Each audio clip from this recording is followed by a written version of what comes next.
Bom dia. Prontos para sexta? Sexta já está pronto para você.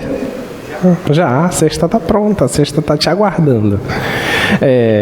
Nós iniciamos na aula passada as funções vetoriais, né?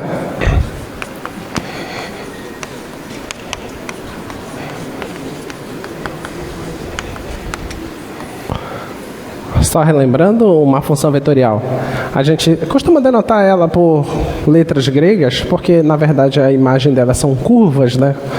Então a gente costuma fazer isso aqui, tá? Ela é definida em um certo intervalo, esse intervalo da reta, tá bom? E vai num certo RN, tá? E a gente pega um t daqui, leva no alfa de t, e esse alfa de t nós enxergamos não como ponto, a gente enxerga como vetor, tá bom? Esse aqui é um x1 de t até um xn de t, tá? Então a gente enxerga como um vetor. Então, sendo vetor a gente sabe fazer operações com vetores, certo? A gente sabe somar vetores. Então, se nós sabemos somar vetores, então a gente tem que saber como se soma duas funções vetoriais, tá?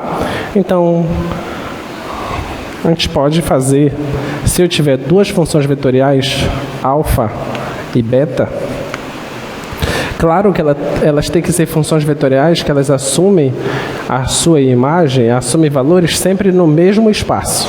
Tá bom? Se forem todas duas, tem que ir no R2, ou todas duas no R3, ou todas duas no R5, tem que ir sempre no mesmo espaço, senão não faz sentido somá-las, tá? Então, tu pode somar elas. Isso aqui vai dar alfa de t mais um beta de t. Então, você pode fazer essa soma sem problema. Você pode, por exemplo, fazer multiplicação por escalar. Você fazia isso com vetor, né? Então, se eu tiver um lambda real, então você pode fazer lambda alfa. Isso avaliado em t. Isso aqui é a mesma coisa que você fazer lambda vezes o alfa de t. E como o lambda é um número real, ele vai multiplicar cada função coordenada. Tá bom? Então, você pode enxergar isso aqui como sendo lambda x1 de t até lambda xn de t. E nessa soma aqui, você pode enxergar, eu vou chamar as funções coordenadas desse de x e as funções coordenadas desse de y, tá bom? Então, aqui você enxerga como x1 de t mais y1 de t, vai embora, até xn de t mais yn de t. Tá bom? Então, assim que você soma duas funções vetoriais e assim você multiplica por um escalar. Tá?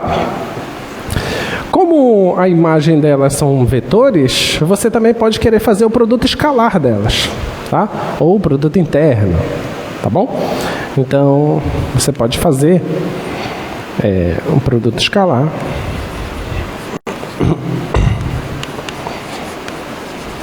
dessas funções.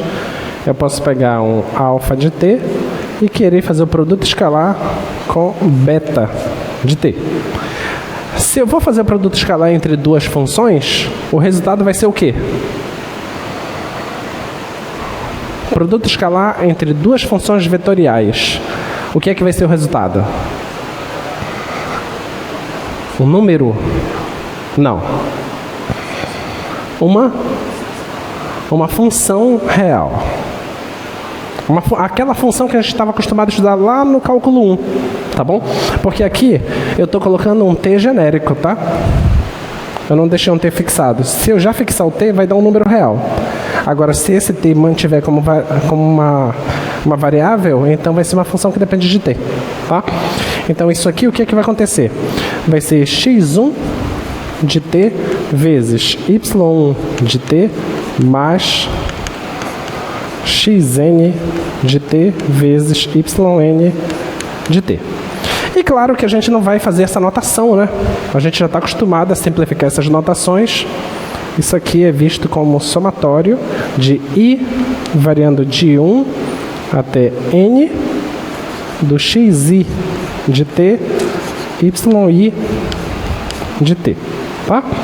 Então, o produto escalar de duas funções vetoriais dá uma função real, tá? Aí, se você fixa o t, se você já diz quem é o t, então vai dar um número. Tudo bem? Tá? Então, pronto. Produto escalar. O que você acha mais que a gente vai querer fazer? O que a gente vai querer fazer? Com duas funções vetoriais? Produto vetorial. Tá? A gente vai querer fazer o produto vetorial entre duas funções.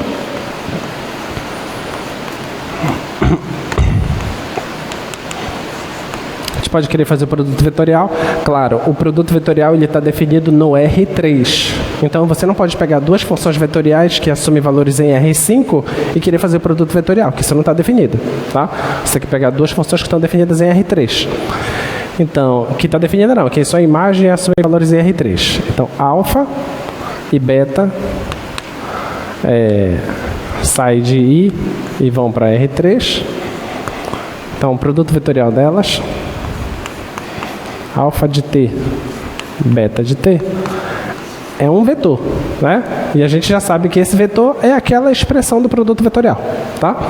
Que vai dar o quê? Vai dar x2 de t, y3 de t, menos x3 de t, y2 de t, aí x1, y3, então é x3 de t, y1 de t, menos x1, y3, e por último, x1 de t, y2, x2, aqui é menos, x2 de t, y1. Tá? Dá esse vetor, tá bom? Então, esse aqui é produto vetorial, faltou um x aqui. Produto vetorial de alfa com beta. Tudo bem? Ficou claro isso? Você também pode pegar uma função real e multiplicar por uma função vetorial. Aí você multiplica entrada por entrada. Assim como você fez aqui quando você pega um escalar. Tá? Você pode fazer isso. Ok? Ficou claro isso? Tá? Então, são as operações que faltou a gente mencionar na aula passada. Então, tá aí as operações. Claro, olha só. Se eu te der alfa com essa cara e beta com essa outra cara, como é que eu somo as duas? É só somar a primeira entrada da primeira função com a primeira entrada da segunda função. E assim você vai fazendo parte por parte, tá? Que foi exatamente o que eu defini ali. Se você quer fazer o produto escalar, você faz assim, produto por 1 escalar. E você pode multiplicar por uma função, como eu acabei de mencionar. Você pode fazer o produto interno, tá? E você pode fazer o produto vetorial, tá bom? Que são essas listas que eu coloquei para vocês. Agora vamos para o que interessa da aula de hoje. Bem, isso que a gente está trabalhando são funções. Certo? Pode tirar o slide, por favor. Isso que a gente está trabalhando são funções. Então, eu já te dei as ferramentas necessárias para você fazer as manipulações algébricas. Todas as contas que você precisa fazer já estão dadas. Então, se são funções, então a gente precisa avançar agora. Então, o próximo passo é pensar como seria limite para esse tipo de função. Tá? Como é que eu tenho que pensar limites para elas? Então, vamos tentar pensar aqui. Eu vou colocar uma representação em R2, tá?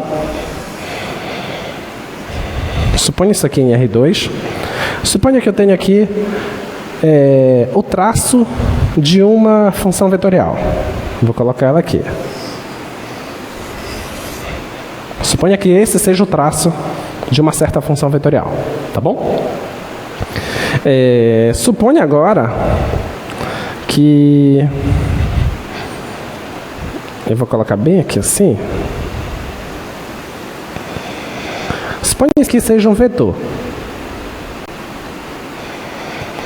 E essa curva aqui continua para cá, tá? faz isso, não importa. Esse vetor aqui eu vou chamar ele de L.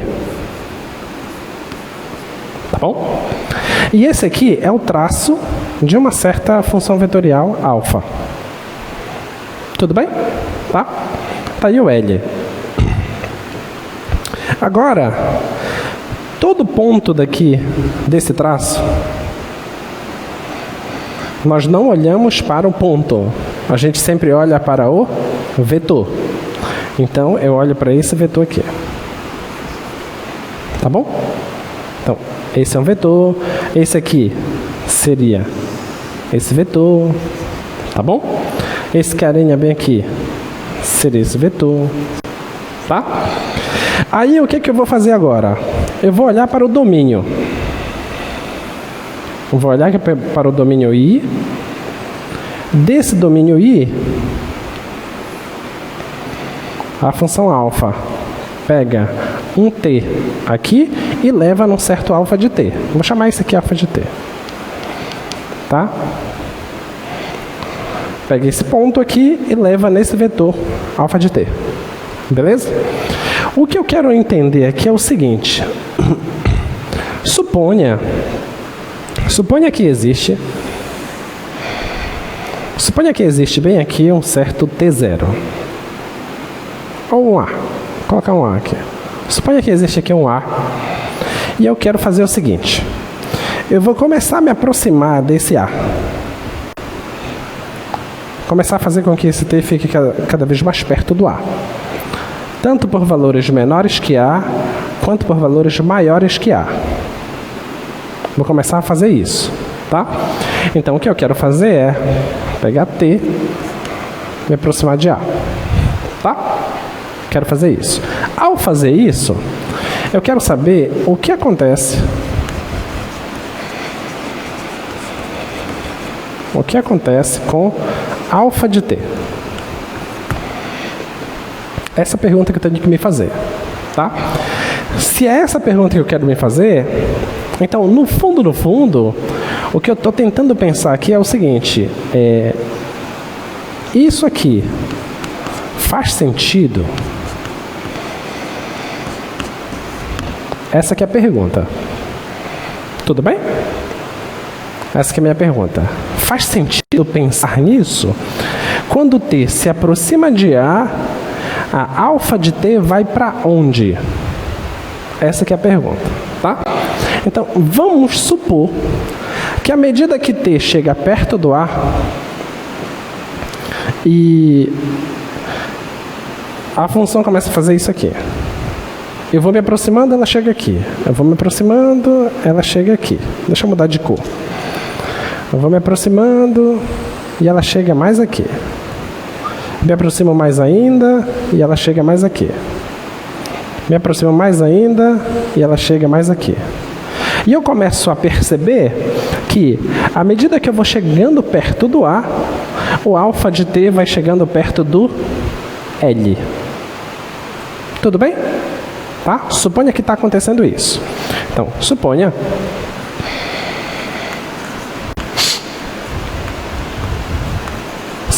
que alfa de T se aproxima de L, e esse alfa de T é um vetor, certo? Se aproxima de L quando T tende a A. Vamos tentar justificar isso matematicamente, o que isso significa. Então, eu vou fazer um novo desenho aqui. Já não vou conseguir fazer a mesma curva, então eu vou pegar só um pedaço, tá? Eu vou colocar o L mais aqui em cima, só para a gente conseguir visualizar, tá? Suponha que esse ponto aqui é o ponto onde está o L. Esse aqui é o L, tá? E o alfa de T está em algum lugar. Tá bom? O alfa de T está em algum lugar. O que eu estou dizendo aqui é que o alfa de T está se aproximando de L. Se o alfa de T se aproxima de L, em termos de vetor, o que tu poderia dizer se um vetor se aproxima de um outro vetor? O que tu pode afirmar? O que significa? Não, está se aproximando. Não disse que são iguais. Eu tenho um certo vetor, um vetor L, e eu tenho um vetor alfa de t. Eu estou dizendo para ti que o vetor alfa de t, ele está se aproximando do vetor L. Qual a conclusão na tua mente que tu chegas? O que está acontecendo com o alfa de t? Oi? Fala mais alto. Mas geometricamente, o que significa isso? O quê? Diferença?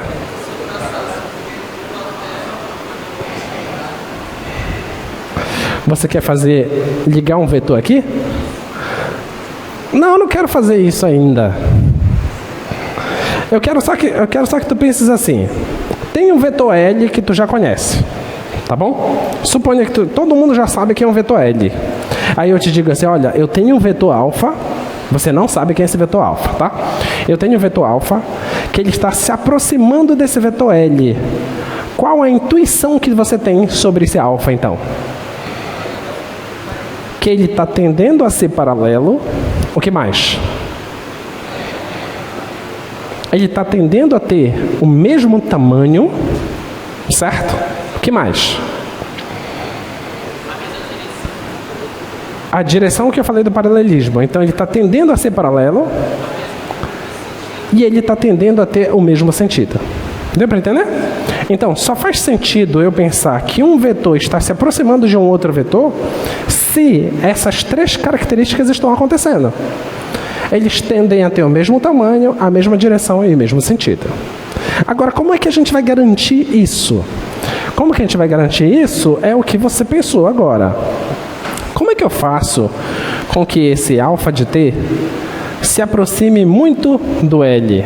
Bem, se eu pudesse pegar esse ponto aqui, eu ia pegar ele e ia trazer ele bem para cá, não é? Certo? Porque esse aqui está fixado, tá? Se eu fizer simplesmente um movimento de rotação, vai acontecer um negócio aqui, ó. Ele vai vir para cá. Então, na verdade, eu tenho que puxar ele para lá. Então, eu tenho que mudar o tamanho dele, eu tenho que mudar a direção dele, mas o sentido eu não preciso, tá vendo? Só mudar a direção já basta. Então, quer dizer que se eu pegar esse carinha aqui e arrastar ele, ficar esticando ele, ele pode chegar até aqui. Tudo bem? Mas fazer isso, eu poderia pensar da seguinte forma.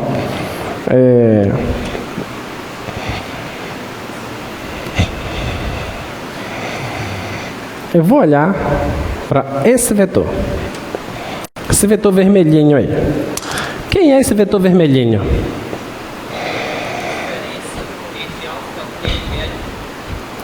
Esse vetor vermelhinho, ele é alfa t menos L. Concorda? Tudo bem? Porque se eu pegar esse e somar com esse, dá exatamente isso aqui. Tudo bem? Tá? Então vamos lá. Se o alfa de t está tendendo a ser o vetor L, o que significa que está acontecendo com esse vetor aqui? O que está acontecendo com ele?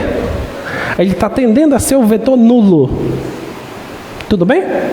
Se ele está tendendo a ser o vetor nulo, o que acontece com a norma dele? Está tendendo a zero. Então quer dizer que pensar neste significado de limite de alfa de t, quando t tende a isso aqui ser L, isso é equivalente a pensar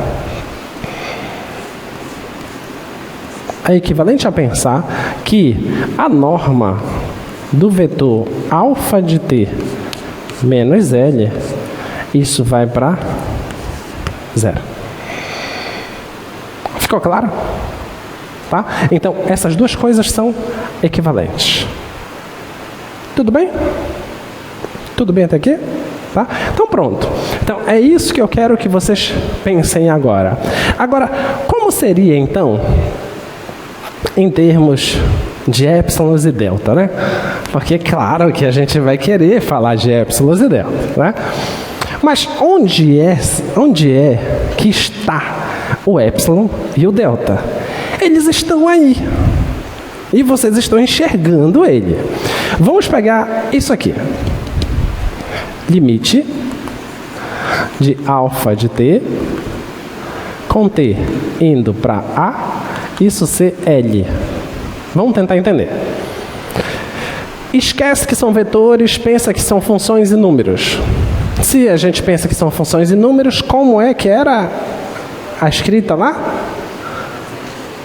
Dado epsilon maior que zero. Vocês tatuaram isso, gente. Bora. Dado epsilon maior que zero, existe um delta maior que zero, tal que se o quê? Se a diferença de t para A, não era isso? Então é o módulo disso, né? De t para A. Aqui você usa módulo, porque o t e o A são números reais. Lembre-se que você está saindo aqui do intervalo I. O intervalo I é subintervalo da reta. Então isso aqui é reta, então é módulo, tá? Então, tal que se essa diferença for menor que delta e eu quero que isso seja maior que zero, porque eu não preciso saber o que acontece no A, eu só quero saber o que acontece perto do A, né? Isso aqui implicar o quê? Implicar que a distância da função para o limite, essa distância tem que ser menor que epsilon. Muito bem. Mas olha, a função é um vetor. O limite é um vetor. Então, a distância da função para o limite é o tamanho dessa diferença, que é exatamente isso aqui. Tudo bem? Ficou claro? Tá? Então, esse módulo implicar que a diferença de alfa de t menos L, isso seja menor que epsilon. Isso aqui é a definição de limite para as funções vetoriais. Ficou claro? Nota as sutilezas. Lá nas funções reais, nós usávamos aqui módulo e aqui nós usávamos módulo. Tudo bem? Nas funções vetoriais, não faz sentido eu colocar módulo aqui, porque módulo é de número real. Quando se trata de vetor, não é módulo, é norma. Por isso que aqui está usando norma. Tudo bem? Ficou claro? Tá? Então pronto, essa é a nossa definição. Tá bonitinha? O que foi que mudou? Coloquei uma barra a mais aqui. Só isso que mudou, né? O entendimento é exatamente o mesmo, tá? Muito bem. Agora, mas será que a gente já sabe fazer contas? Essa é a pergunta, né? Porque nós já definimos como é que funciona o limite. A pergunta é, eu sei fazer conta com isso?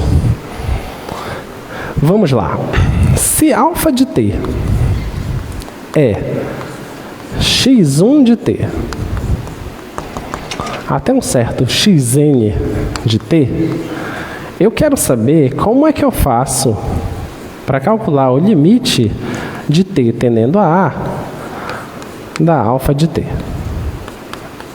Em termos de conta, como é que eu faço essa conta? Porque calcular o limite da alfa de t é calcular o limite disso. Então eu teria que escrever bem aqui fora limite. Mas quando eu colocar limite aqui fora, o que é que tu vai querer fazer? Tu vai querer colocar o limite lá dentro. Mas tu pode? É isso que a gente não sabe. É isso que a gente tem que provar que pode fazer isso. Então esse é o nosso primeiro entrave, tá? Então a primeira coisa que a gente vai assumir que o limite existe. Se o limite existe, nós vamos provar então que o limite pode entrar lá e o limite existe lá dentro. Tudo bem? É isso que a gente vai querer fazer, tá? Esse é o próximo passo. Então vamos lá. Então, olha, o que foi que eu escrevi aí para vocês? Então, esse vetor de diferença, alfa de t menos L, indica o quão próximo alfa se aproxima de L, que é a mesma ideia do cálculo 1, a única diferença é que eu estou usando vetores, tá? Logo, quanto menor o valor desse módulo aí, dessa norma, mais alfa de t se aproxima de L, tá? Então, tá aí a escrita do que eu fiz aqui para vocês. Aí, a proposição, que isso aqui é uma coisa equivalente, tá? Você faz manipulações para entender que é tudo a mesma coisa, tá bom? Mas o que nós queremos fazer mesmo é esse teorema. É isso que a gente quer provar. A gente quer olhar para esse teorema diz o seguinte: suponha que o limite da alfa de t, esse limite é L. Tá? Suponha que esse é o limite. Eu quero que você prove para mim, então, que o limite de cada função coordenada é as coordenadas de L. É isso que a gente precisa provar. Tá? Só que vamos pensar. Alfa de t, uma função vetorial. Xi de t são funções reais. Então, o que eu tenho que fazer? Eu tenho que assumir que a função vetorial tem limite e eu tenho que provar que as funções reais têm limites. Tudo bem? E a volta disso, o que eu tenho que fazer? Eu tenho que assumir que as funções reais têm limites e eu tenho que provar que a função vetorial tem limite. A gente vai fazer só um lado, tá? A gente vai sair de um lado e chegar no outro, o outro passo é basicamente quase a mesma coisa. Então vamos lá, vamos pegar esse teorema aí.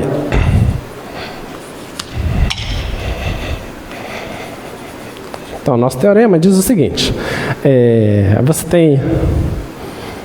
você tem aqui o limite da alfa de t, quando t tende a A, esse limite é L, tá bom? Isso aqui acontece se, somente se, o limite das funções coordenadas são os LIs quando t tende a A. Vou só colocar aqui que o L, ele é L1 até o Ln, e a alfa é alfa 1 até, olha, alfa 1 não, x1 até xn. Tá bom? Muito bem, então a gente quer provar isso, tá? Então, o que é que nós vamos fazer? Nós vamos fazer só a ida, tá? Vou provar só a ida. O que é provar a ida? Eu vou assumir que isso aqui é verdade, tá? Vou assumir que isso é verdade e vou provar que acontece isso, tá bom? A gente não vai provar a volta, vamos provar só a ida. Muito bem, então, suponha que o limite de alfa de t, eu vivo esquecendo a seta, o limite da alfa de t, isso aqui é L, tá? Queremos provar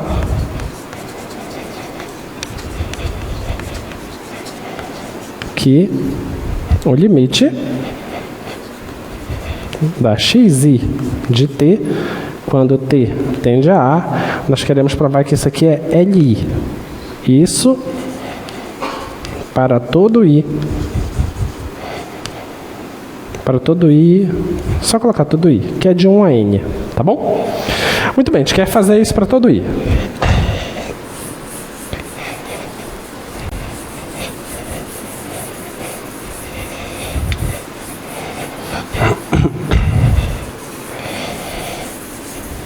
Então, vamos tentar lembrar o que eu quero fazer.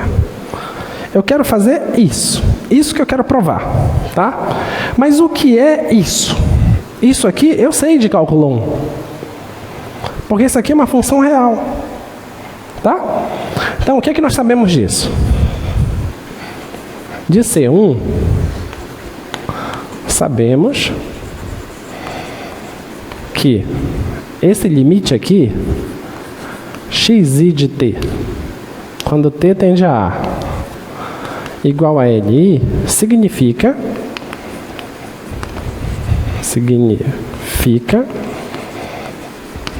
que, dado epsilon maior que zero, existe delta maior que zero, tal que, se essa diferença de t for maior que zero e menor que delta, isso implicar que a diferença de xi t menos li, isso é menor que epsilon. Não é isso que a gente sabe lá do cálculo 1? Isso aqui a gente estuda no cálculo 1, tá? Muito bem, sabemos isso. Então, se eu conseguir provar isso, acabou. Tudo bem? É isso que a gente sabe do cálculo 1. Então, é isso que nós temos que provar, tá? Então, vou colocar aqui. Precisamos mostrar isso.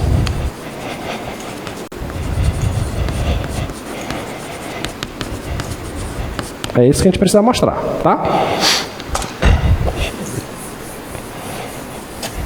Então, já sei onde eu tenho que chegar.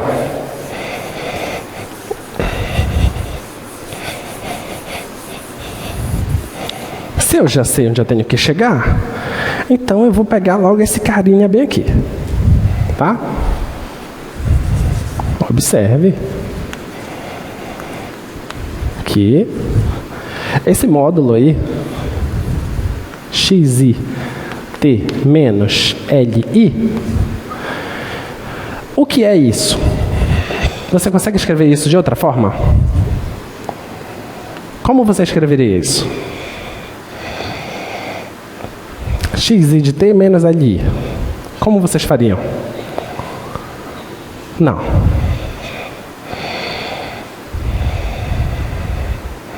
Como vocês fariam? Em termos de números mesmo. Módulo de um número. Como você pode escrever de outra forma? Oi? Não.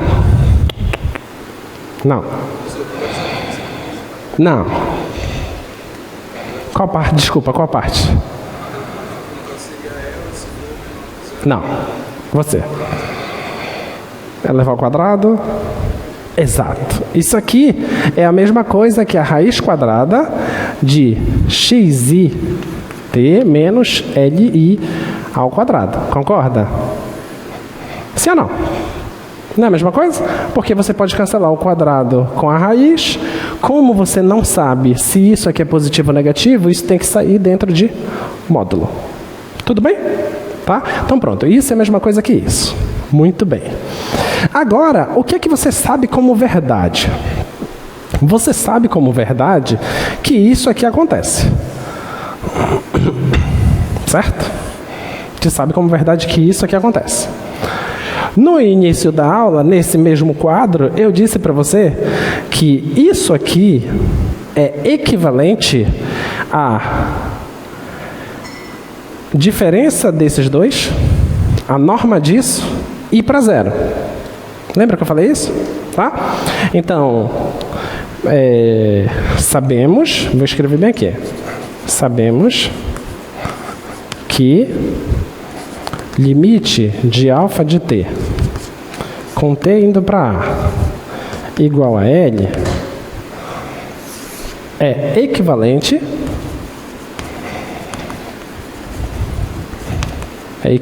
a norma de alfa linha de t menos L, isso ir para zero, certo? Que isso aqui não é a mesma coisa que menor que epsilon? Sim ou não? Menor que epsilon, pela definição do que é o limite. O que a gente escreveu a definição de limite que eu apaguei agora há pouco aqui, tá? Então, olhando para esse cara, só para isso aqui, olhando para isso, e olhando para isso aqui, você consegue ter uma inspiração? Vai. Oi? Mas o que tu queres que eu faça aqui? Não vai para o final. Vai daqui para o final. Você pulou. Você está lá no final. Eu te quero aqui. Então, olha para cá, o que você faria? Não. Ele é, mas não pode.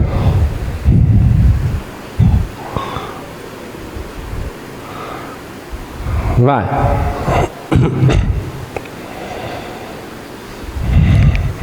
Inspiração. Olha só para esse cara. Só para esse. Quem consegue enxergar o que é isso? Raiz quadrada de x1 menos L1 ao quadrado mais x2d menos L2 ao quadrado mais até o n lá, tá? Então quer dizer que esse cara aqui é uma das componentes desse cara. Concorda? Então, vai. Isso aqui é menor ou igual. Esse cara aqui é o cara da posição I. Não sei quem é ele. É o cara da posição I. Suponha que ele não seja o primeiro. Se ele não é o primeiro, está faltando o primeiro aqui. Tudo bem? Então vamos colocar o primeiro aqui. x1 de t menos L1 de t ao quadrado. Certo? Aí está faltando o segundo, o terceiro, eu vou colocar todos eles aí, até o cara da posição I,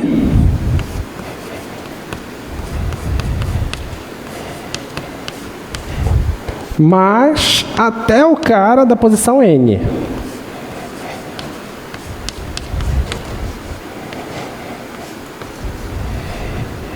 Isso tudo dentro da raiz.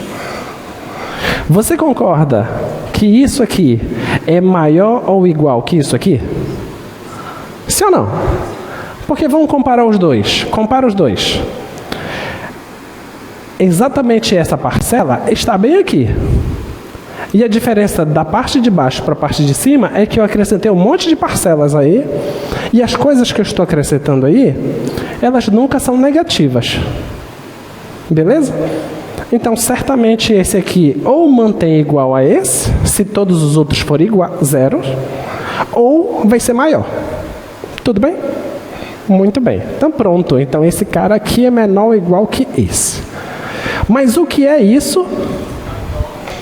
Isso é a norma da diferença de alfa de t, L. Então, isso aqui é igual à norma da alfa de t menos L. O que acontece com esse cara? Se o... Cadê? Tá aqui.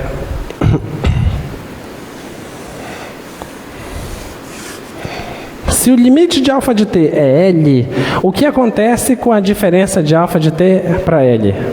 Essa diferença tem que ser menor do que epsilon.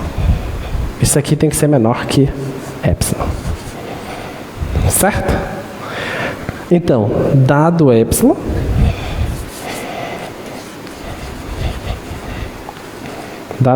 maior que zero, que é esse epsilon bem aqui, esse epsilon aqui, tá? Então, dado epsilon maior que zero, existe delta maior que zero, tá ok? Aí eu vou escrever aqui esse limite, tá? Tá ok? Se t menos a maior que zero, menor que delta, isso implica que a diferença na alfa de t menos L, essa diferença é menor do que epsilon, certo? Tudo bem? Isso aqui é esse limite bem aqui, ó. Tá? Mas olha o que está acontecendo aqui. Esse epsilon está fazendo com que essa diferença aqui seja menor do que esse epsilon. Beleza? Então pronto, não era isso que eu estava querendo? Não era isso que eu estava precisando? E isso está acontecendo para todo I. Para todo I está acontecendo isso. Se para todo I está acontecendo, significa que o limite da xi é Li. Ficou claro isso? Tá bom? Então, se acontecer que o limite da alfa dá L, significa que o limite de todas as suas coordenadas são as coordenadas do L. O que faz muito sentido. Se um vetor se aproxima de um outro vetor, o que é natural de se esperar? Que a primeira coordenada do vetor se aproxime da primeira coordenada do outro, que a segunda coordenada se aproxime da segunda, que a terceira se aproxime da terceira. Deu para entender? Então todas elas vão se aproximar. Tudo bem? Ficou claro? Então é isso que está sendo provado aqui. Então o que eu acabei de provar para você é que se você quiser calcular esse limite aqui, basta você calcular o limite de cada coordenada. Ficou claro? Então você vai e calcula todas as coordenadas. Isso é calcular o limite da função.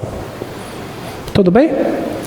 Como em cálculo 1, o mais difícil é a teoria. Na hora das contas é mamão com açúcar, né? Coloca lá as contas, vamos ver.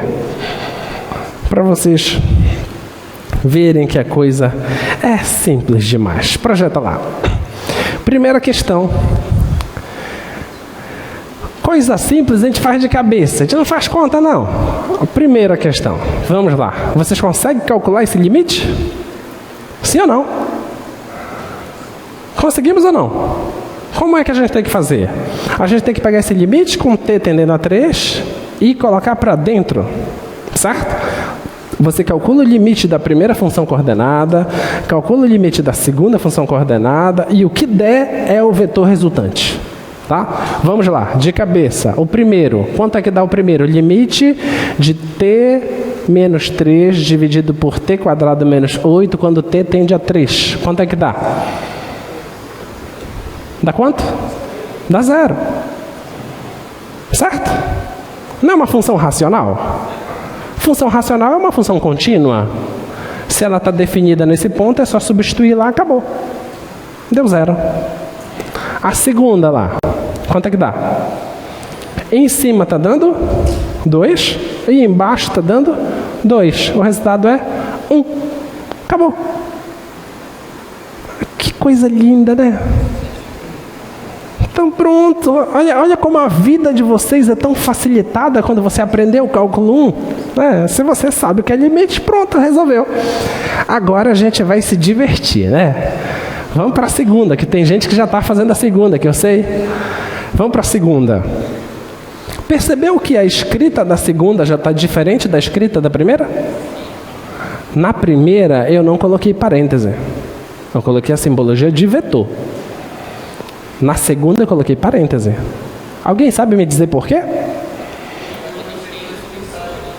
Porque agora eu estou utilizando esses vetores unitários aí, I, J, K. Ok? Tá bom? Mas a história é a mesma. Só que nesse aí é mais fácil, né? Porque aí tu aplica o limite da soma. É a soma dos limites. A gente já sabe disso, né? Então, limite da primeira aí, como é que vai dar? Como é que você vai fazer?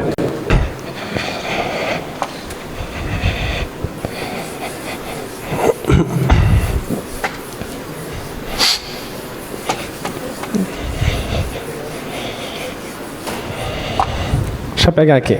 Limite de t indo para 1, de t quadrado menos 1, t menos 1. Aí mata a saudade de cálculo 1, né? Mais raiz de t mais 8, j mais seno de π t logaritmo natural de t, k. Muito bem. Como é que tem que fazer? Então faz o limite do primeiro, mais o limite do segundo, mais o limite do terceiro. Vamos para o primeiro. Aí o que é que eu vou fazer? Eu vou esquecer o I, vou esquecer o J, vou esquecer o K. E vou tomar esse cuidado no final, tá? Então eu preciso calcular esse limite bem aqui. Então é limite de t indo para 1, t quadrado menos 1 sobre t menos 1. E vocês erraram isso aqui na prova, não foi? Caiu uma dessa na prova. Né? Esse aqui é limite, produto notável.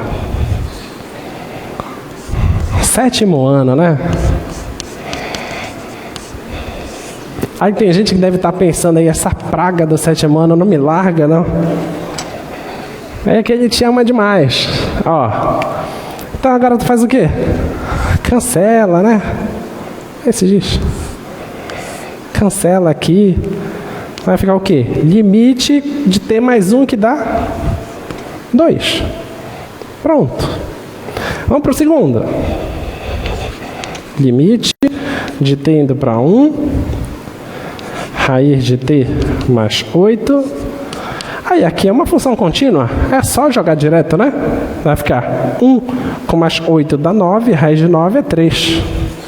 Acabou. Vamos para o último. Limite de t indo para 1 de seno π t sobre logaritmo natural de t. Como é que faz?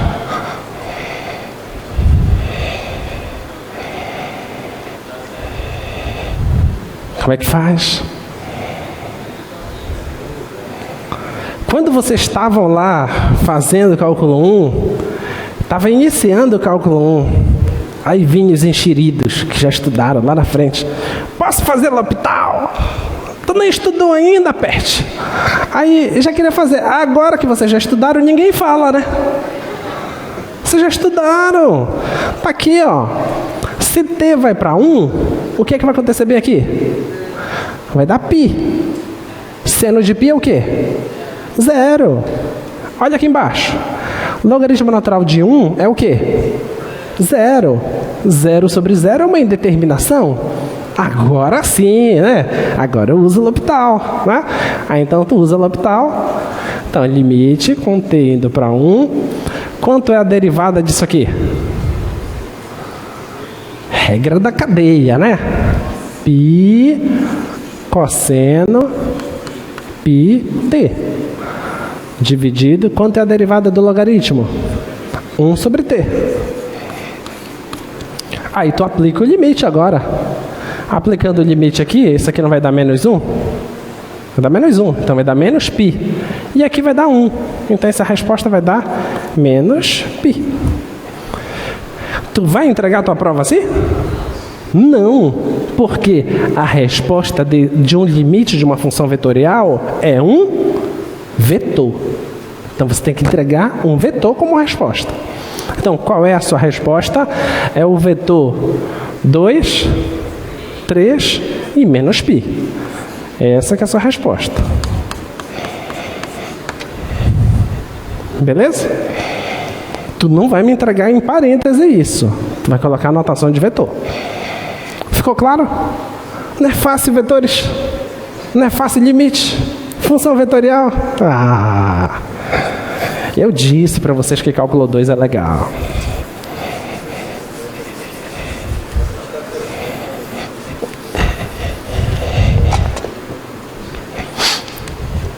Vamos continuar. Então, limite da soma é a soma dos limites. Como é que prova isso?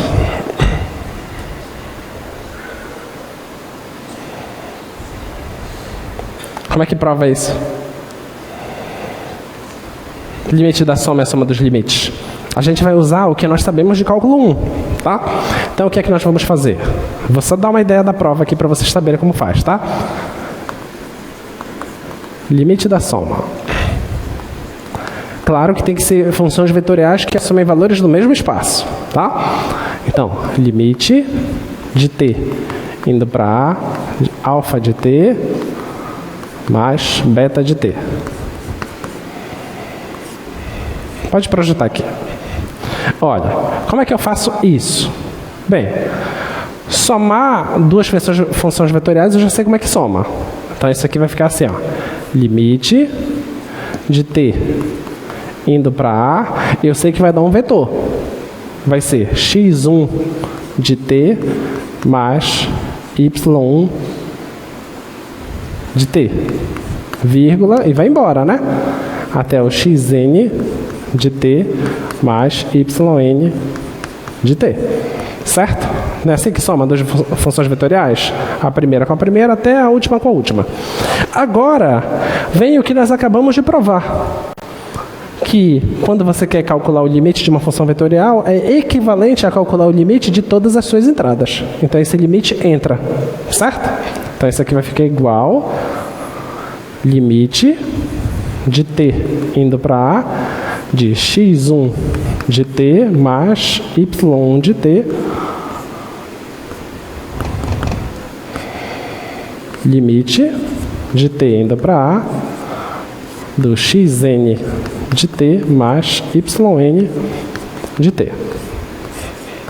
Tá bom? Pronto. O limite entra. E agora?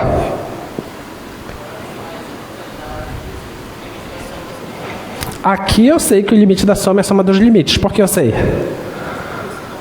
Porque isso aqui é coisa de cálculo 1. Isso aqui são funções reais, tá? Os x's e os y's são funções reais. Então a gente sabe que o limite da soma é a soma dos limites. Então aqui vai ficar igual limite de t indo para A do x1. Eu vou colocar só x1, não vou escrever tudo, tá? Mas eu também não vou colocar mais t. Limite de y1 vai embora. Limite do xn mais limite do yn. Tá bom? Agora o que é que tu fazes? Isso aqui não é um vetor? Tu pode escrever isso como a soma de dois vetores. Então isso aqui é igual limite do x1 limite do xn mais limite do y1 limite do yn.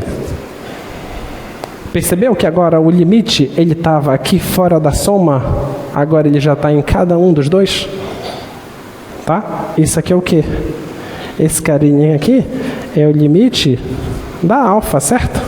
E aquele lá é o limite da beta. Então, a gente foi brincando até que a gente conseguiu fazer passar o limite para cada uma das duas, tá? Então, o limite da soma é a soma dos limites. Tudo bem? Percebeu que a gente não fez aqui aquela manipulação de épsilons e deltas que nós fizemos lá em cálculo 1. Se nós não soubéssemos aquilo, aquela parte iria entrar nesse pulo daqui para cá. Então, dessa linha daqui para cá, são aquelas linhas que nós demonstramos lá em cálculo 1. Tudo bem? Tá? É aqui que prova isso. Tá bom? Muito bem. Limite da soma é a soma dos limites. Limite de uma constante vezes uma função.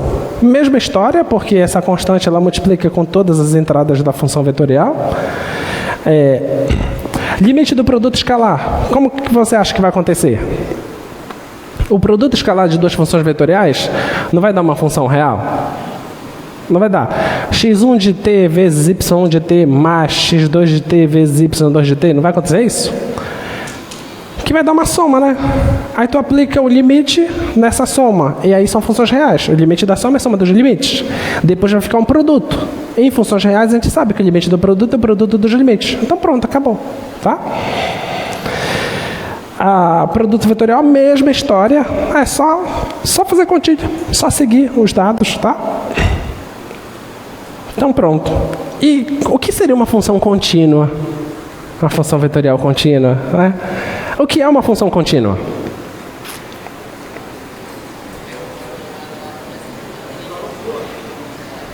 Quando ela não pula. Aí o negócio é outra história agora, né? Porque assim, não tem buracos, não tem saltos, mas o que é saltar em Rn? Porque saltar, a impressão que a gente dá é de ir para cima, né? Mas o que é ir para cima, né? Porque se a gente está no espaço, ele pode simplesmente ir daqui e vir para cá, ou ir para cá, ou ir para cá. Aí como é que eu vou descrever essas coisinhas, entendeu? Então, lá em cálculo 1 era mais simples. Ou ele não seguiu, ou ele subiu ou ele desceu. Era mais simples fazer isso. Ou tem um buraco, né? Aqui em cálculo 2, se tiver um buraco, beleza. Agora, se foi para cima, para baixo, não tem esse negócio de cima a baixo. Porque o que é para cima, o que é para baixo, aí fica ruim de enxergar. Então, aqui para a gente a definição é exatamente a mesma, tá? O que é que tu tens que fazer? Para a função ser contínua, primeiro, o limite tem que existir. Esse era o primeiro passo, tá?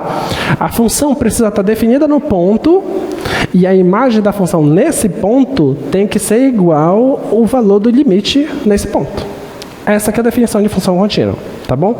É melhor você ficar com a definição do que com a ideia geométrica, porque às vezes a ideia geométrica tu nem sempre vai conseguir enxergar, tá?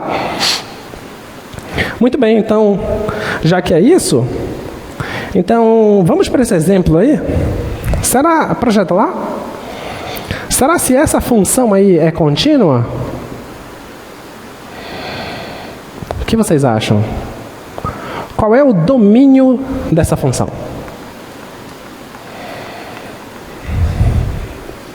Quem? Os reais positivos. Só os reais positivos? Coloca o zero ou não? Não posso colocar o zero por causa da terceira função componente, né? Então, deixa eu pegar aqui a função. Alfa de t. Ela é o quê? Ela é cosseno t.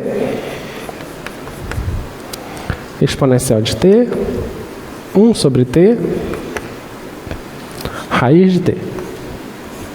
Pronto, já sabemos que o domínio dessa função, o domínio de alfa é só os positivos, né? Então é de 0 aberto até mais infinito, não é isso? Esse é o domínio. Então, se está me perguntando se essa função é contínua, então eu tenho que testar para todos os números positivos. Isso que eu tenho que saber. Para todos os números positivos, essa função é contínua? Então você pega um cara qualquer lá. Então seja A no domínio de alfa. Então se está no domínio, já sei que ele é positivo. Tá? Aí eu vou calcular esse limite. Limite com t tendendo a A de cosseno t e elevado a t 1 sobre t raiz de t. Aí você tem que calcular esse limite. Eu já sei como calcula o limite. Como é que faz? Tem que ser o limite de cada uma das funções coordenadas. Tá? Então, o limite desse cara. Limite do cosseno. Posso aplicar direto? Sim, por quê? Porque o cosseno é uma função? Função contínua. Se é uma função contínua, então a imagem do limite é o próprio valor da função no ponto. Posso aplicar aqui? Pode, por quê? Porque a exponencial também é uma função contínua. Posso aplicar no 1 sobre t? Posso, porque esse A eu peguei no domínio. E isso é uma função racional. E é contínua. Beleza. Posso aplicar aqui? Pode também, porque a função raiz também é uma função contínua. Então, ótimo. Então, isso aqui vai dar o quê? Vai dar cosseno de A exponencial elevado de A, 1 sobre A, raiz de A. Bem, eu te pergunto, o limite deu isso. A imagem da função no ponto é isso também? É ou não é? É. Então, ela é contínua. Beleza? Então, a continuidade dessa função vetorial foi herdada da continuidade das funções reais, das suas funções componentes. Como todas as suas funções componentes são contínuas no seu domínio, então essa aqui também é contínua. Então, nota a importância de você ter aprendido o cálculo 1, que é coisa que tu domina já. Como tu já domina cálculo 1, que não é problema para ti, eu sei disso. Aí a gente tem que avançar. Tá? A gente tem que derivar essas funções, tá? Porque a gente quer fazer isso.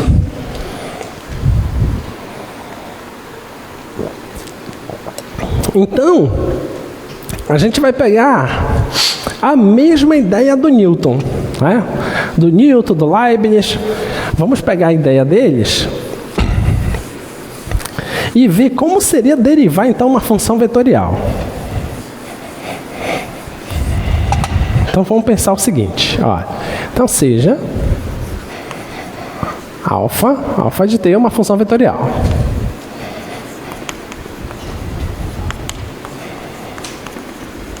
Uma função vetorial.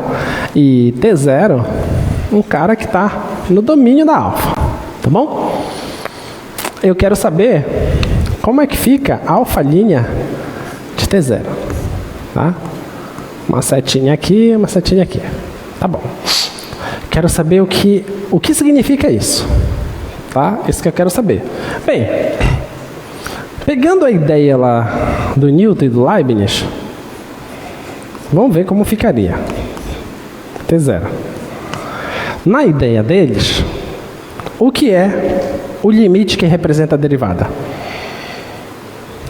Como é que é?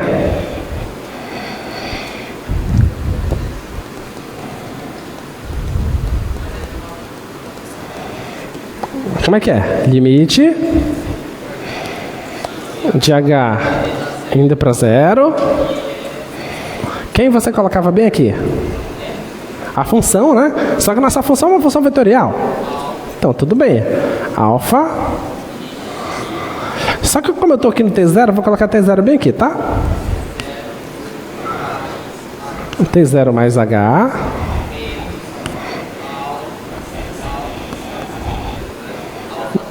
Alfa do t0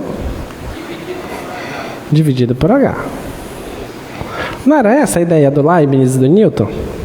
Não era essa? Agora vamos parar e pensar. Isso faz sentido? Faz sentido? Vamos pensar. Isso aqui é um vetor. Eu consigo fazer a diferença de vetores? Sim ou não? Consigo. Eu consigo pegar um vetor e dividir por um número real? Dividir por um número real é multiplicar pelo inverso multiplicativo desse número, certo? Então é pegar 1 sobre h e multiplicar pelo vetor. E esse 1 sobre h entra em cada uma das funções componentes. Tudo bem? Então, está muito bem estabelecido, né? Está bonitinho. Mas, então é a derivada, não é? Então é a derivada. Já que é a derivada, então vamos pensar o que é esse quociente. Lá em cálculo 1, você fazia o seguinte. Em cálculo 1, tu tinha o seguinte lá. Suponha que tu pegava aqui o certo t0, né? Aí tu caminhava uma quantidade h para lá, t0 mais h, que dá origem a esse pontinho aqui, né? E aí você ligava esses dois pontos. Não era isso? Ligava os dois pontos. E isso aí dava origem para você a reta secante, né? Reta secante. E se você fosse aqui uma f, então seria f de t0 mais h menos f de t0 sobre esse menos esse que dá h. Então esse aqui era o coeficiente angular da reta secante. Só que o nosso sonho lá era descobrir qual era o coeficiente angular da reta tangente. Então eu fazia com que esse cara se aproximasse desse. Quando esse cara se aproximava desse, é fazer esse h ir para 0. Então era esse limite aqui, né? De h ir para 0, tá bom? Aí essa reta que era secante, ela vai se transformando numa reta tangente, né? E a propósito, a gente conseguia determinar a reta tangente, não conseguia? Lembra que a gente fazia isso aqui? A reta tangente lá? A gente fazia, a gente teve até questões. Determine a reta tangente da função no ponto tal. A gente fazia isso. Muito bem. Isso é o cálculo 1. Agora, aqui em cálculo 2, o que é que nós vamos fazer?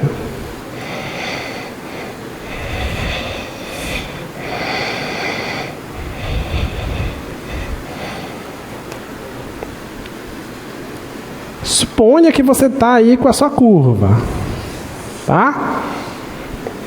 Fazendo alguma coisa aí essa curva, tá bom?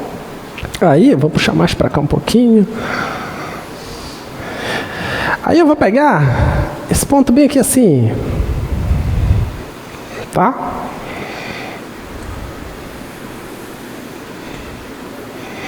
Esse ponto bem aí vai ser o meu alfa de T0. Tá bom? Esse é o meu alfa de T0. E lembre-se que o domínio é uma coisa que fica aqui fora, né? O domínio você não visualiza aqui onde está o traço da curva. Então está aqui o teu T0. Tá bom? Aí tu vai pegar aqui o T0 mais H. Tu vai fazer com que o T0 mais H se aproxime do T0. Certo? E isso dá origem aqui a um vetor. Esse aqui é o vetor alfa T0 mais H. Certo? Só que o que eu estou fazendo aqui, eu estou fazendo alfa de T0 mais H menos alfa de T0. Isso aqui é uma diferença de vetores, certo? Como isso aqui é uma diferença de vetores, quem é alfa de T0 mais H menos alfa de T0? É esse vetor bem aqui, né? Concorda? Esse carinha bem aqui.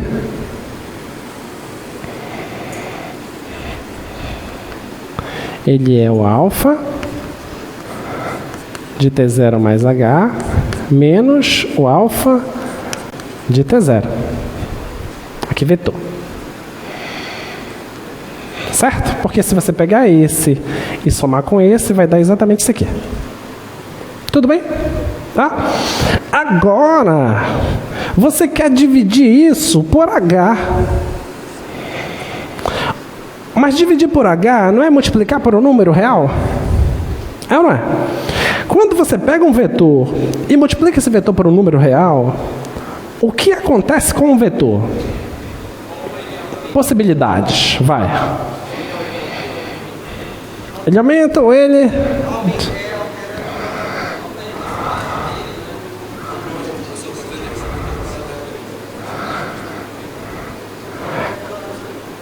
Ele muda a direção do vetor?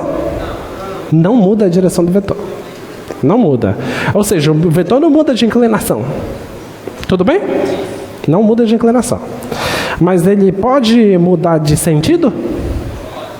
Pode, porque se ele for negativo, ele joga o vetor para o outro lado, certo? Pode mudar de sentido. Pode mudar de tamanho? Pode mudar de tamanho.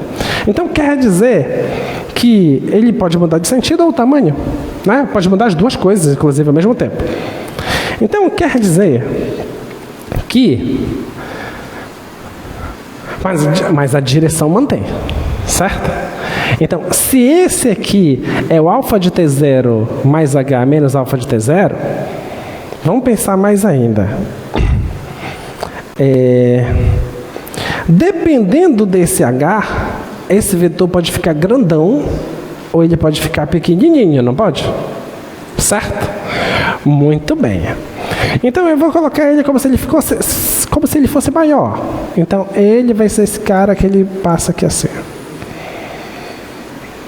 Esse aqui é o alfa de T0 mais H menos o alfa de T0 sobre H. Tá bom? É esse vetor aí. Ele não necessariamente é o mesmo tamanho desse aqui, mas ele está na mesma direção desse aqui. Agora vamos pensar na dinâmica. Então, esse vetor, ele está na mesma direção desse. Ele pode não estar no mesmo sentido, mas na mesma direção ele está, tá? Então ele é paralelo a esse cara. Agora vamos pensar de forma dinâmica. Se eu mando H para zero, eu estou mandando H para zero, o que está acontecendo com esse vetor vermelhinho aqui? Ele vai se aproximar de quem? Do vetor amarelo, certo? E esse cara aqui continua sendo múltiplo desse aqui, ok? Se esse limite aqui, ó, se esse limite com H indo para zero, se esse limite existir, porque a gente sabe que nem sempre o limite existe, se esse limite existir, esse cara é que a gente vai chamar de derivada da função. Deu para entender? E ele vai ser o vetor tangente da curva nesse ponto. Aí você pode estar pensando assim, mas espera aí, esse cara aqui, se ele for diminuindo aqui, não parece que ele vai ficar tangente. Vai, porque ele vai mudando de direção à medida que eu mudo esse cara. Não é o H que está fazendo ele mudar de direção. Quem está fazendo ele mudar de direção é esse cara. Tudo bem? Porque se esse ponto for mais aqui, o vetor já seria mais assim. Deu para entender? Então ele vai mudando de direção até ele se tornar um cara tangente. Então ele vai ser o nosso vetor tangente. Tá bom? Então eu já sei como achar o vetor tangente de uma função vetorial. Só que a função vetorial, no espaço, ela é uma curva. Olha que maravilha! Então quer dizer que se eu tenho as curvas lá, então eu já sei os vetores tangentes dela. Se eu já sei o vetor tangente dela, o que você acha que a gente vai querer determinar? A reta tangente a ela, né? A gente vai querer determinar isso. Reta tangente a ela. O que mais que a gente vai querer determinar? Diga.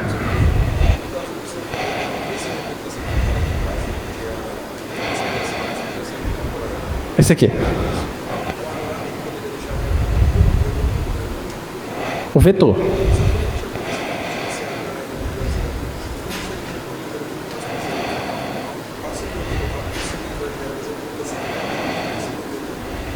Não necessariamente, porque tem que ver qual é a velocidade que esse aqui diminui e qual é a velocidade que esse aqui diminui. Dependendo dessas velocidades é que existe isso. Em alguns casos existe, em outros casos não existe. Entendeu? Tá bom? Então, vamos pensar nas curvas agora. Então quer dizer que a gente consegue determinar o vetor tangente. Então a gente consegue determinar também a reta tangente. Só que esse desenho meu aqui, esse meu desenho aqui, ele dá a impressão que está no R2, né? Mas quem disse que as curvas estão no R2? Elas podem estar no R3. Como a hélice que nós falamos na aula passada. Certo? Então, ela tem um vetor tangente. E as curvas também, elas podem fazer assim, ó, vai girando. Suponha que ela está só girando em cima de uma circunferência. Vai ter um certo vetor tangente. Mas e se ela estiver girando e subindo? Quer dizer que, além de ter um vetor tangente, ela tem um vetor que faz com que ela entorte, para ela sair do plano. Ela também não segue linha reta, porque ela vai encurvando. Então, quer dizer, será que não existe nada que me faça entender quanto que ela vai dobrar? O nome disso se chama curvatura. A gente consegue estudar também as curvaturas das curvas. Mas e se ela encurvar e retorcer? Isso também dá. O nome disso é torção. A gente pode ir atrás também, né? Então, a gente pode ir atrás de todas essas coisas. Depende muito do que tu queres, tá? Mas essas curvas, elas não estão necessariamente no plano. Elas podem estar no R3, elas podem estar no R4. Então, a gente pode ir atrás dessas informações todas. O quanto que ela está encurvando e quanto ela não se encurva, tá? A gente verifica o distanciamento da reta tangente para a curva. Tudo bem? Isso vai se chamar de curvatura. São os conceitos que vocês vão ver no livro, tá? Em alguns momentos a gente vai trabalhar aqui. Muito bem. Ainda temos 23 minutos. Vamos longe. Então, a proposição. Uma função vetorial que é derivável, então quer dizer que as suas funções coordenadas também são deriváveis. Então, como é que você deriva uma função vetorial? Você deriva coordenada a coordenada. Lembra que a derivada é um limite? Assim como a gente já entendeu que no limite eu posso pegar o limite e jogar lá para dentro, você vai fazer a mesma coisa para a derivada. Quer derivar uma função vetorial? Deriva cada função coordenada dela. Tudo bem? É assim que se faz. Derivada da soma. É a soma das derivadas, tá? Você pode usar aí uma regra da cadeia, você pode usar a derivada do produto interno, tudo isso você pode fazer, tá bom? A derivada do produto interno é legal, vai usar ali como se fosse uma regra do produto, te faz lembrar isso, né? A derivada do produto vetorial, mesma história, te faz lembrar também a regra do produto. Tá? Todas essas coisas não são difíceis de serem provadas.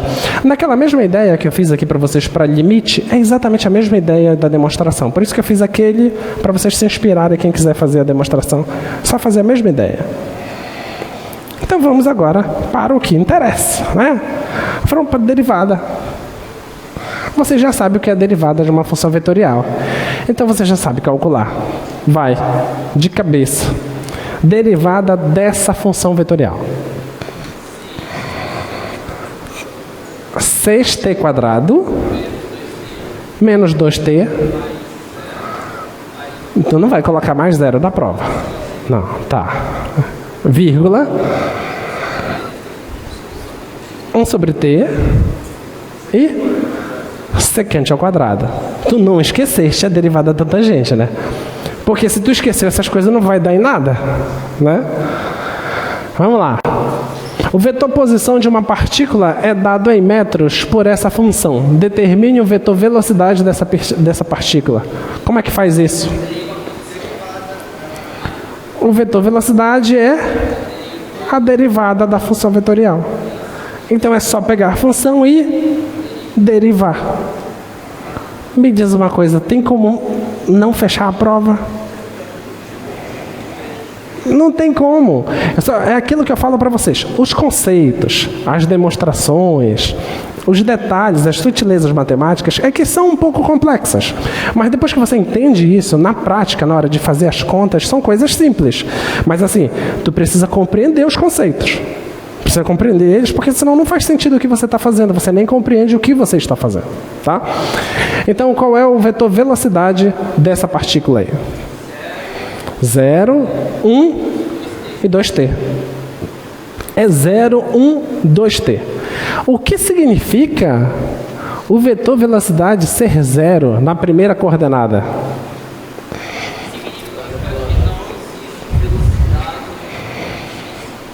Oi?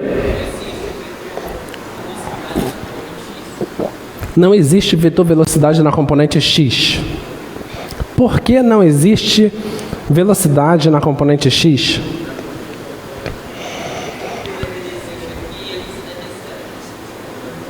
Tá. Por quê? Porque ele está no plano YZ.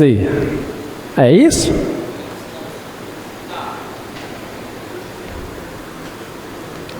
Não.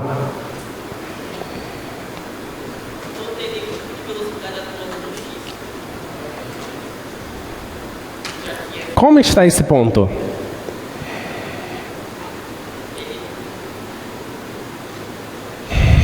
Vocês têm que entender isso. Vou pegar a função. Deixa eu colocar aqui.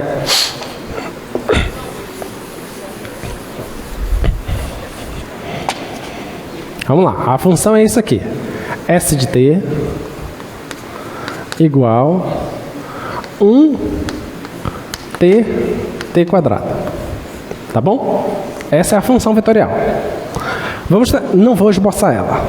Vamos tentar entender como é que ela funciona. Olha.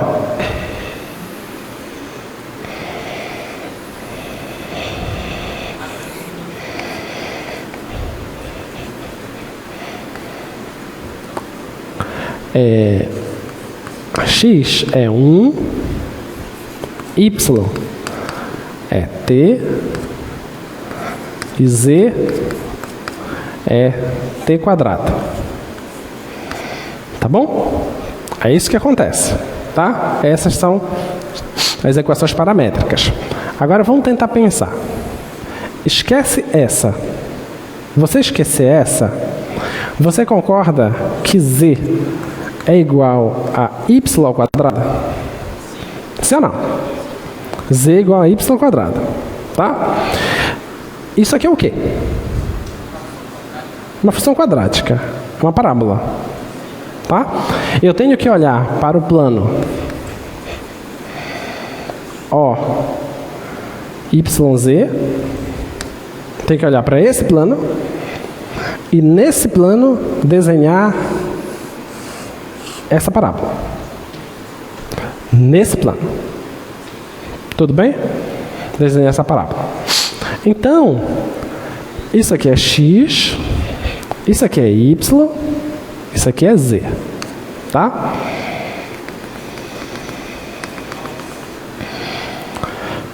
Olha, nesse plano, como é que fica? É esse plano do próprio quadro, tá? Como é que é a parábola?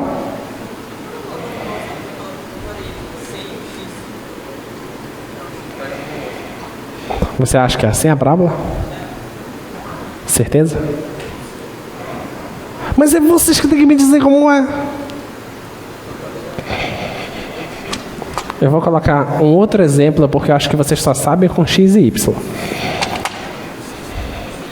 Vou colocar bem aqui. Se fosse y igual a x quadrado. Ah, esse eu sei.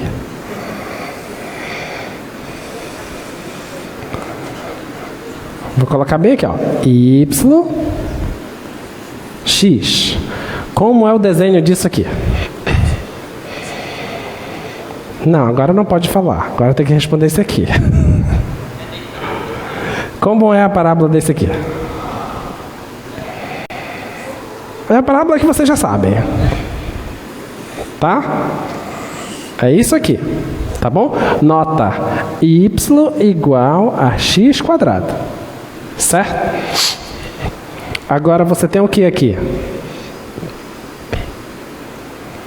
Z igual a y ao quadrado. Como é que é?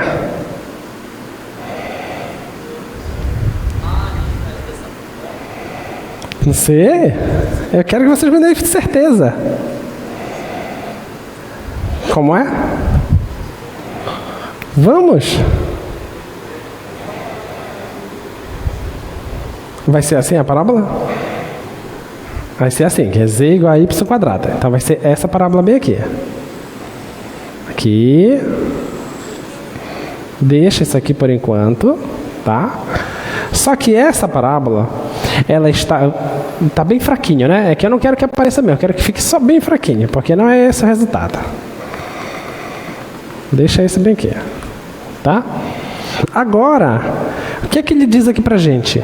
Que o x sempre é 1. Sempre é 1. Então, a parábola tem que estar onde?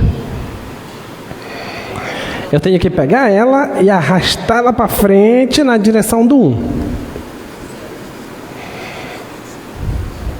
Tudo bem?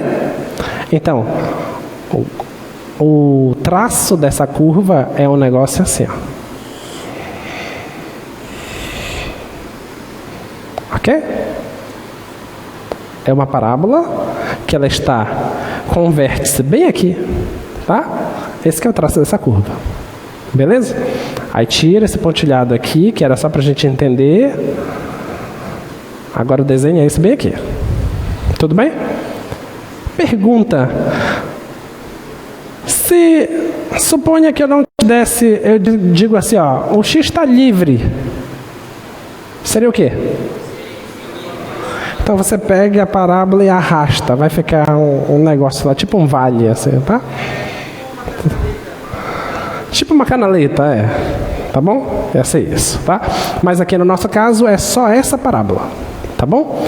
Se é só essa parábola, Quando nós derivamos isso, vamos voltar agora à pergunta, quando a gente derivou isso, nós derivamos aqui deu 0, aqui deu 1 e aqui deu 2t. A pergunta que eu fiz para vocês foi em cima desse 0. O que significa esse 0? O que você tem que entender? Você tem que entender o seguinte, que não importa o ponto que você está na parábola. Não importa. O x dela não vai mudar. Não está alterando na direção do x. Deu para entender? Ela está sempre na direção 1. Aqui. Beleza?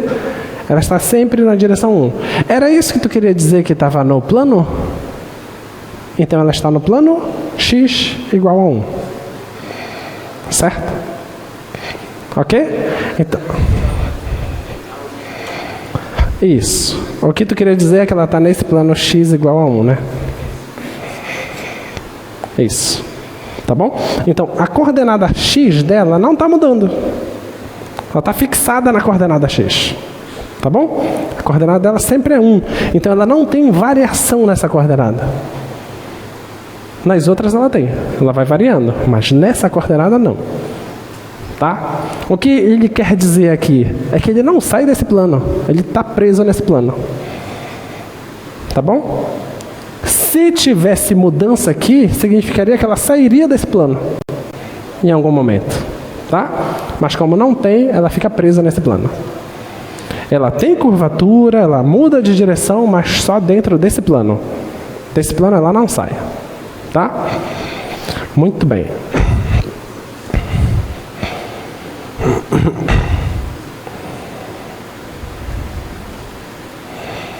Aqui, vamos pegar essa função. Então, olha o que nós temos aqui. Nós temos uma função vetorial, que ela pega valores reais e leva no R2. Tá? O que eu tenho aqui? Eu tenho alfa de t.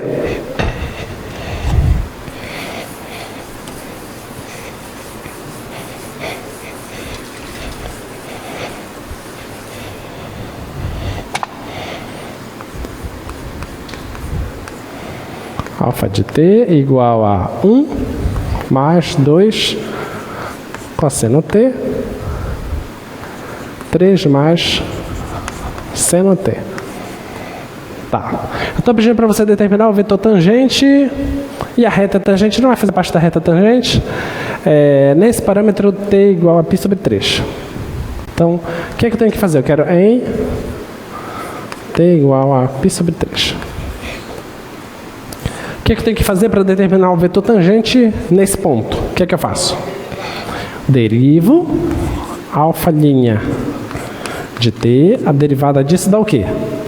Esse aqui dá 0 e esse aqui dá o quê? Menos 2 seno de t.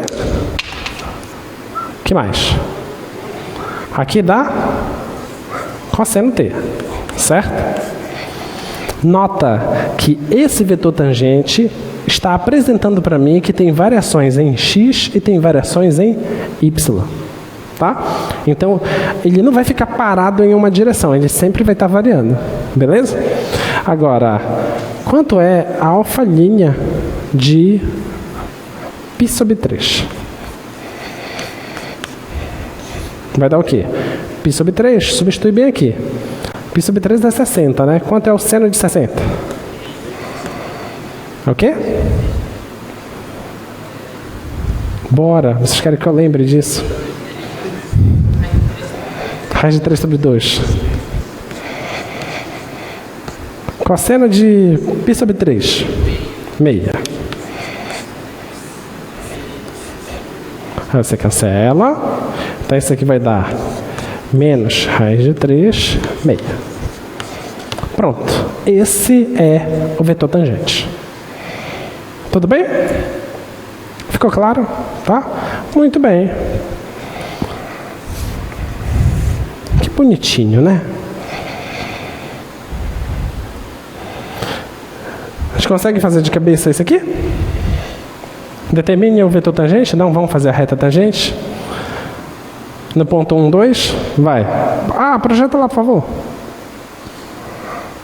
Aí. Vetor tangente é esse. Temos 8 minutos ainda. Quem é o vetor tangente? O que tem que fazer?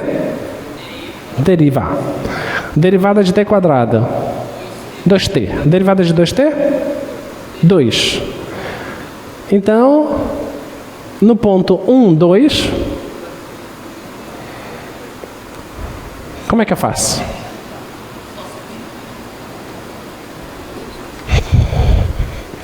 Alfa de t é igual a t quadrado 2t, certo? Eu quero no ponto 1, 2.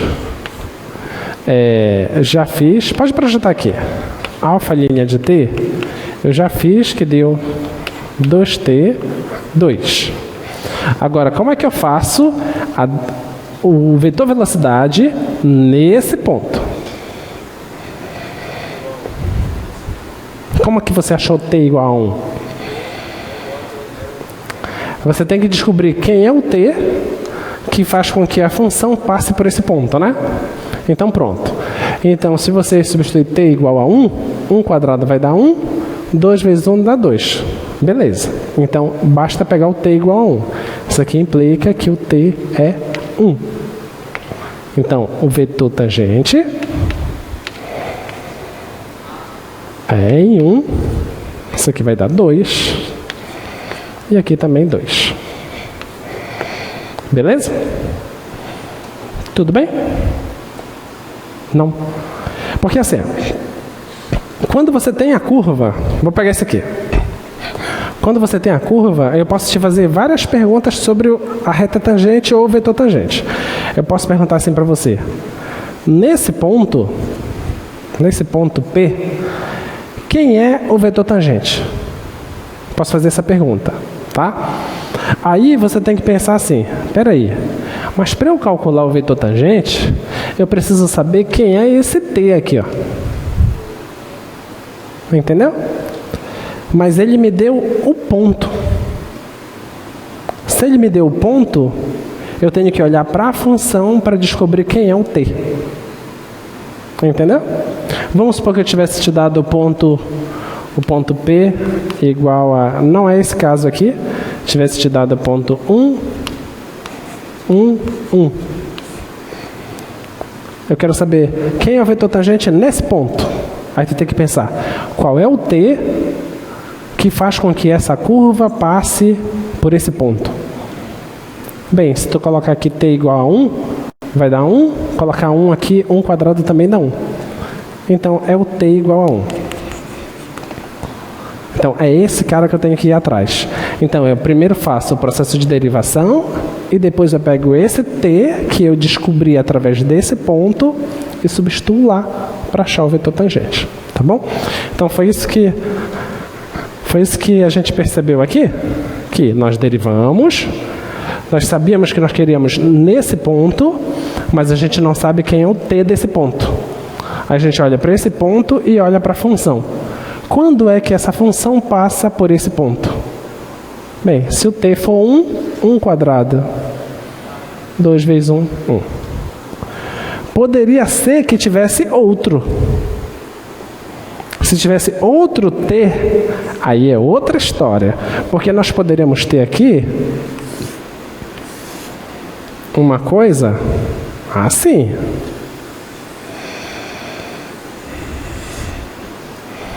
Que ela faça um laço. E tem esse ponto. Nesse ponto, se eu só disser assim, ó, nesse ponto quem é o vetor tangente? Aí tu vai olhar para minha cara e vai dizer assim, depende. Depende. Por isso que eu não posso necessariamente perguntar no ponto. É bom que eu te diga qual é o t que foi usado. Tá? Porque suponha que essa curva, suponha que ela está saindo daqui. Suponha que seja esse o sentido dela, tá? Aí eu começo bem daqui. Começando daí, vai caminhando, caminhando. Quando eu chegar bem aqui, o vetor tangente vai dar uma coisa assim. Tá? Aí, Se eu for continuar caminhando, quando eu chegar aqui de volta, o vetor tangente já não é mais esse. É esse aqui. Entendeu? Então, no mesmo ponto, eu tenho vetores tangentes diferentes. Mas não no mesmo ponto do domínio. Entendeu? Esse aqui pode ser alfa' de um certo T1. E esse aqui é o alfa' de um certo T2. Não é o mesmo T. Entendeu? Mas é o mesmo ponto da imagem da curva. Tá? E as curvas, elas podem se interceptar. Não tem problema nenhum. Por isso que quando vocês estiverem vendo os problemas, vai chegar uma hora em que, quando a gente perguntar, nesse ponto, quem é o vetor tangente?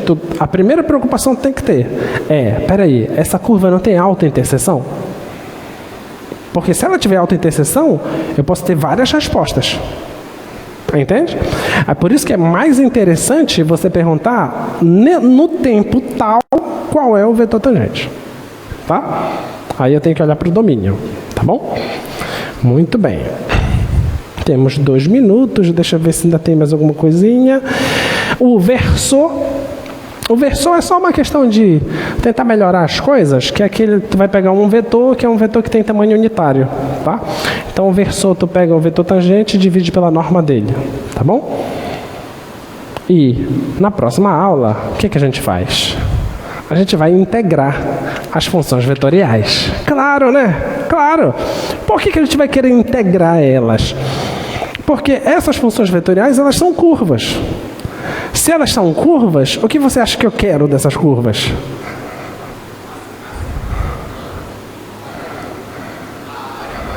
Não dá para eu pensar na área porque elas podem estar no espaço.